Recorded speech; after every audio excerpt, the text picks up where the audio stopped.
మన రాప్తాడు ఎమ్మెల్యే వాళ్ళని కాంట్రాక్టర్ని తర్వాత వర్కర్స్ని కాంట్రాక్టర్ని బెదిరించి వర్కర్స్ని కిడ్నాప్ చేసి అది కూడా వాళ్ళందరిని తీసుకొని పోయి ఎక్కడో పెట్టాడట. దానిపైన పశ్చిమ బెంగాల్ ఎంపీ మాల్డా ఎంపీ చౌదరి గారు ఆయన అక్కడ కంప్లైంట్ చేశారు. మరి జగన్మోహన్ రెడ్డి ప్రభుత్వానికి ఏమైనా సిగ్గు శరం ఉందా అని నేను అడుగుతా ఉన్నాను. సాక్షాత్తు మీ పార్టీ ఎమ్మెల్యే ఇవాళ వర్కర్లను బెదిరించి వర్కర్లందరూ కూడా కిడ్నాప్ చేస్తూ ఉంటే ఇతర రాష్ట్రాల్లో ఉన్న ఎంపీలు కూడా ఇవాళ చేస్తూ ఉన్నారంటే మరి ఎస్పీ గారికి ఆయన కంప్లైంట్ చేసిన తర్వాత అయినా మరి ఎస్పీ గారి రియాక్షన్ ఏమిటో నాకు అర్థం కాలే. ఎస్పీ గారు ఎందుకు స్పందించడంలే?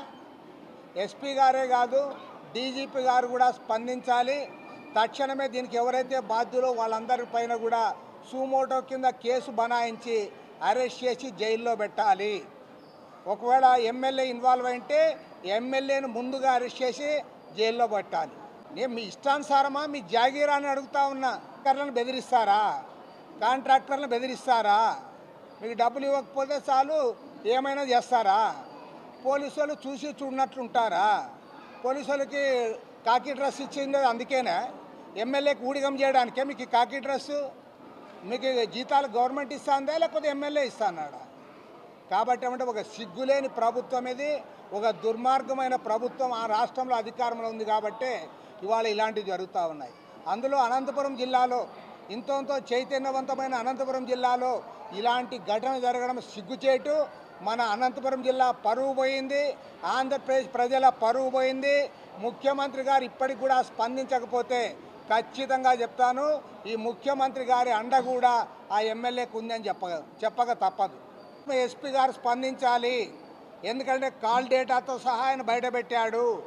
పైగా నేను ఇక్కడికి వచ్చే ముందు ఇన్స్పెక్టర్ గారితో కూడా మాట్లాడా. సిగ్గు లేకుండా బతుకుతూ ఉన్నారు పోలీసు వాళ్ళు. నిజంగా పాపం వాళ్ళకి వాళ్ళ లైఫ్లో ఎప్పుడు వచ్చిండదు ఇలాంటి పరిస్థితి.